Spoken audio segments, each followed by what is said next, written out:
Hello, this is I Do Damage and welcome back to the channel. In this Torchlight 3 video, I want to talk about the main big differences between Torchlight Frontiers and Torchlight 3. Before we start, I want to say thank you to everyone for last night's stream and just the whole first hour of the stream. We just talked about all the Torchlight news, and it was so nice to just have an outlet and have people to talk to about it. It was such a big shock to me, and you can see it in my reaction video. If you watch the whole thing through, at first I'm disappointed, and then once I figure out about all the news about Torchlight 3 and how it's going to be on Steam and everything, I get really excited. And now that I've had a few days to think, I wanted to make this video to tell you about the big changes, and then at the end we'll talk about my thoughts now that I've had some time to actually think and process all this news. Also, I want to remind everyone I do stream on Twitch every Monday, Wednesday, Friday, and Saturday. Hopefully I'll be lucky enough to catch you there sometime. Now let's talk Torchlight 3, Torchlight Frontiers, what's happening, what's changing. The first big change to Torchlight 3 is that it is no longer an MMO. Max Schaefer will argue that there are some points that are still MMO-esque, and we'll have to talk about that. That's a whole nother thing. Basically, all the open world zones and everything is going to be going away. The majority of the world will be private. You're still going to have towns, and some passageways will be public to where you can meet strangers and kind of have the MMO feel there. You're still going to have your forts, and your monuments will still be kind of an MMO type feel there, which I'm still excited for that aspect. And really, I'm excited for all these changes and everything overall. So now that you know the number one big change, let's talk about another change, and that is monetization and their business model. Originally, Torchlight Frontiers was planned to be a free-to-play game, which brings up the concerns of pay-to-win, right? And season passes and all that stuff. We don't have to worry about it now. It's now Torchlight 3. It's going to be a successor to Torchlight 1 and 2, and it's a box deal. You buy the game, you get what you pay for. There's not going to be a cash shop or anything like that. So we can be at ease. Now, if you're like me and you bought Lux back in Torchlight Frontiers, they have said they will give a refund for any of that. And another part of this big change is Torchlight 3 will be on Steam. No more of the Arc launcher. It's going to be on Steam, closed alpha starting January 29th. And I know you're probably wondering, well, how do I play? I want to play Torchlight 3 and get my hands on it. So if you already have access to the closed alpha of Torchlight Frontiers, they will be mailing you a Steam key to activate Torchlight 3. However, if you're like most people and probably still waiting, maybe you've missed out on the Fun Day streams that we've had over the past few weeks, your best bet is going to be to sign up on the website and continue waiting. Other than that, you can check out my Twitch, YouTube channel. I'll keep you guys updated there. And also the app Play Torchlight on Twitch. They occasionally do streams where they give out keys. I'm not sure how it's all going to change now with all this news, but that would be the best bet to get access to the alpha. Another big change to Torchlight 3 comes in the form of progression. In Torchlight Frontiers, if you didn't know, you have two different frontiers, Goblin and Hyvid, and they level up independently. So you'd be like level 30 in the Goblin frontier, and then when you go to the Hyvid frontier, you have to level up all over again from level 1, and it just felt like you lost progress in doing so. Now, I'm happy to say that the new progression system, you will have one character level all the way up to a maximum level of 100.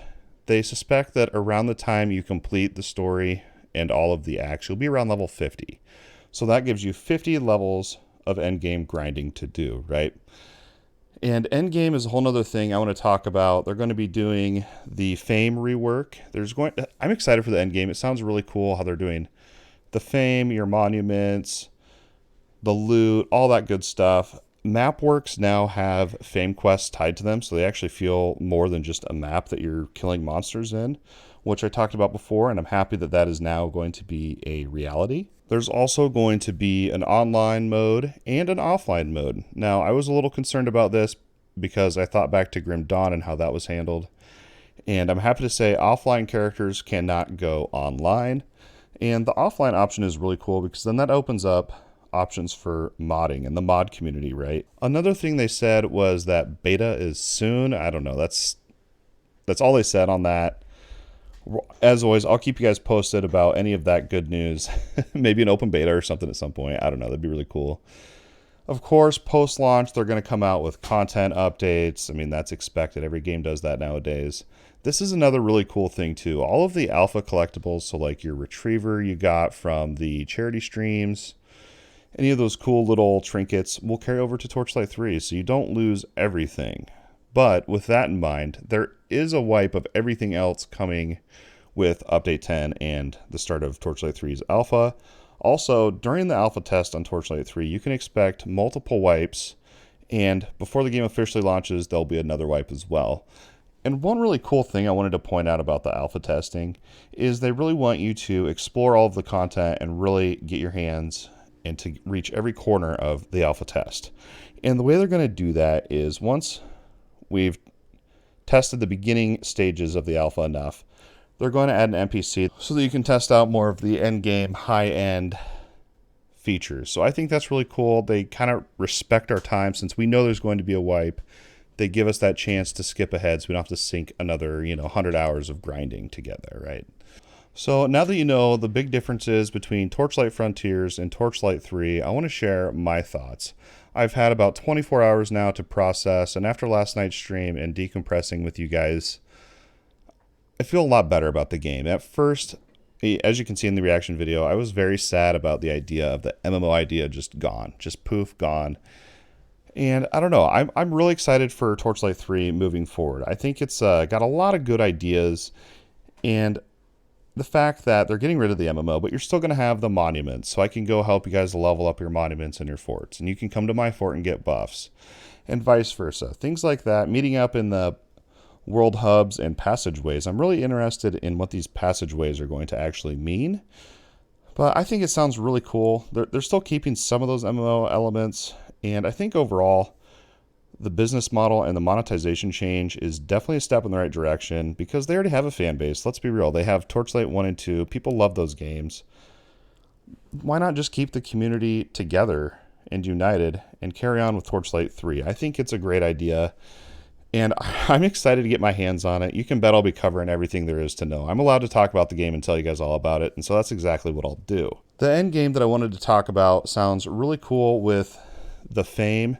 Champions now reward fame, and since it's not really an MMO anymore, they don't have to limit your weekly fame income. You can literally grind fame endlessly now. I think that's incredible.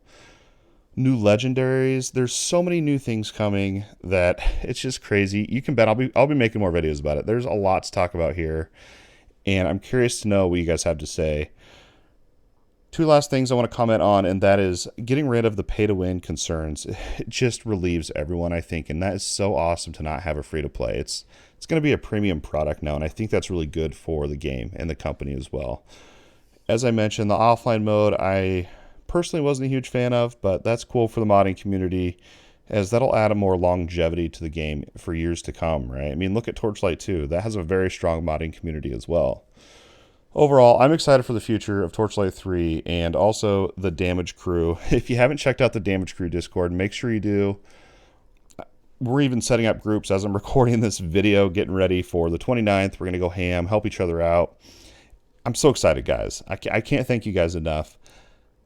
And as always, thanks for watching. We'll see you next time.